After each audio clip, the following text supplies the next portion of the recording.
विधानसभा निवडणुकीचं बिगुल वाजलंय। अशातच राजकारणाचा बालेकिल्ला म्हणून समजल्या जाणाऱ्या बीड जिल्ह्यात राजकीय हालचालींना वेग आलाय। शरद पवार गटाकडून बीड जिल्ह्यात उमेदवारी देण्याबाबत चाचपणी सुरू आहे। बीड जिल्ह्यातील 6 विधानसभा मतदारसंघांपैकी 4 विधानसभा मतदारसंघात 2019 मध्ये राष्ट्रवादी काँग्रेसचे 4 उमेदवार विजयी झाले होते। मात्र राष्ट्रवादी काँग्रेसच्या फुटीनंतर 3 आमदारांनी पवारांशी बंडखोरी करत अजित पवार गटात प्रवेश केला। आता याच मतदारसंघात शरद पवार गटाकडून नवी खेळी खेळण्याची तयारी सुरू आहे। बीड विधानसभा मतदारसंघात विद्यमान आमदार संदीप क्षीरसागर यांच्यावर नाराजीचा सूर दिसून येत असल्याने या मतदारसंघात देखील शरद पवार गटाकडून उमेदवाराची चाचपणी सुरू आहे। अशातच मनोज जरांगे पाटील यांच्या जवळचे सहकारी म्हणून ओळखले जाणारे भानुदास जाधव यांनी शरद पवार यांची भेट घेऊन बीड विधानसभा मतदारसंघात निवडणूक लढवण्याची इच्छा व्यक्त करत मुलाखत दिली आहे। भानुदास जाधव हे व्यवसायाने कर सल्लागार असून मागील अनेक वर्षापासून ते मराठा आंदोलनाच्या चळवळीत सक्रिय आहेत। अशातच मनोज जरांगे पाटलांच्या समवेत देखील त्यांचा सक्रिय सहभाग दिसून आलाय। लोकसभा निवडणुकीतील अंदाज पाहता शरद पवार बीड, आष्टी, माजलगाव आणि परळी मतदारसंघात नेमकी कोणती खेळी खेळणार याकडे सर्वांचं लक्ष आहे।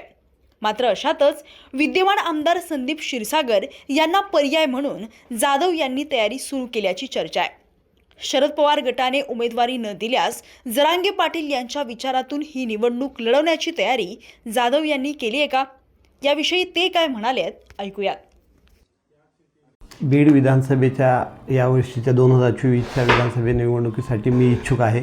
त्यासाठी मी आदरणीय शरद पवार साहेब यांच्या पक्षाकडं मुलाखतसुद्धा दिलेली आहे। त्या ठिकाणी माझे सगळे बायोडाटा जो आहे तो देखील दिलेला आहे। त्याचबरोबर आदरणीय मनोज दादा जरांगे पाटील यांच्याकडंसुद्धा उमेदवारी मागितलेली आहे आणि इथं एक सुशिक्षित चेहरा असावा या भावनेने मी त्या ठिकाणी उमेदवारी मागितलेली आहे। मागच्या 10 वर्षापासून जवळपास मराठा आरक्षणाचा विषय असेल किंवा इतर सामाजिक विषय असेल त्याच्यामध्ये सातत्याने काम करत आहे।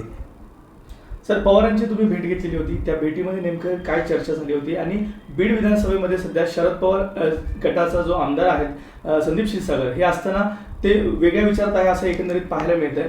काय म्हणून तुम्हाला उमेदवारी देतील असं तुम्हाला वाटतंय?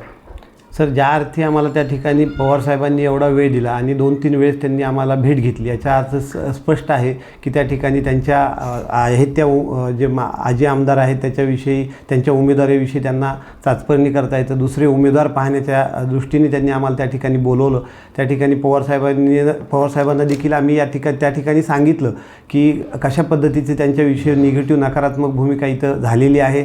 या ठिकाणी त्यांनी केलेल्या कामाचं किंवा त्यांनी जो लोकांना त्रास झाला त्यांच्यामुळं तो सुद्धा त्या ठिकाणी पवारसाहेबांच्या समोर मांडला। अगदी त्यांनी या भाषेत म्हणले की एवढा विरोध कसं काय, तर ते म्हणले अँटी इन्कम परिस्थिती। ते म्हणले की अँटी इन्कम परिस्थिती पहिल्या टर्मला होत नसती।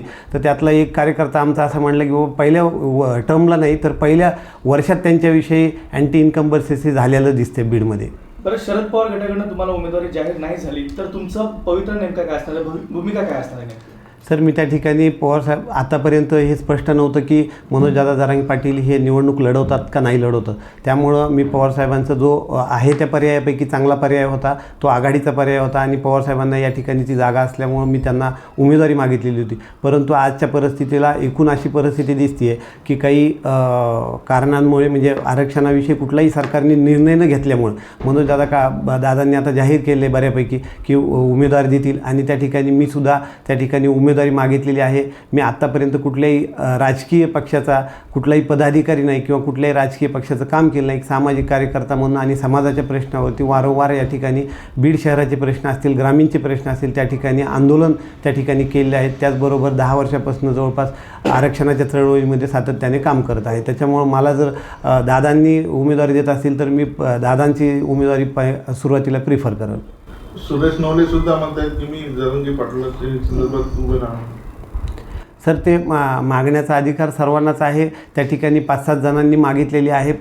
परंतु आपण जर पाहिलं की मागच्या 10 वर्षात या चळवळीमध्ये सातत्याने कोण काम करत आहे तर सर्वसाधारण मराठा समाजातला कुठलाही पुरुष की कुठलाही व्यक्ती सांगेल त्या ठिकाणी की बाबा आंदोलनात सातत्याने कोण काम करते। त्याच्यामुळं मला त्याचा साहजिकच माझा विचार जास्त होईल मला असं वाटतं। जरांगे पाटलांसोबत तुम्ही काम करतात, बळीराम गवते काम करतात, अनिल दादा काम करतात. अशामध्ये ही कोंडी फोडण्याचं आव्हान जे आहे ते देखील जरांगे पाटलांच्या समोर असणार आहे. तुम्हालाच उमेदवारी मिळेल असं वाटतंय का? आणि जर त्यांनी उमेदवारी नाही दिली तर तुमची वैयक्तिक भूमिका काय असेल?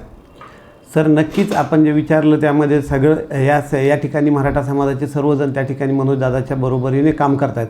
परंतु आपण एक त्यातला जर हे पाहिला की ह्या दोघांनी आपण पाहिले की लोकसभेच्या बाबतीत जी पाटलांची जी दादांची भूमिका होती त्याच्या वेगळी भूमिका घेऊन यांनी काम केलेलं आहे. त्याच्यामुळे आज जर दादांनी त्यांना उमेदवारी दिली तर लोक खरंच ॲक्सेप्ट करतील का? की तुम्ही जर 6 महिन्यामध्ये तुमच्या भूमिका बदलत असताल तर ही ॲक्सेप्ट होईल का? ही सुद्धा दादा विचार केल्याशिवाय राहणार नाही. त्या ठिकाणी मी सातत्याने जी दादांची भूमिका आहे मागच्या 1.5 वर्षापासून जे प्रत्येक आंदोलन आहे त्या ठिकाणी उपस्थित राहिलेलं आहे, त्या ठिकाणी सक्रिय म्हणून एक काम केलेलं आहे.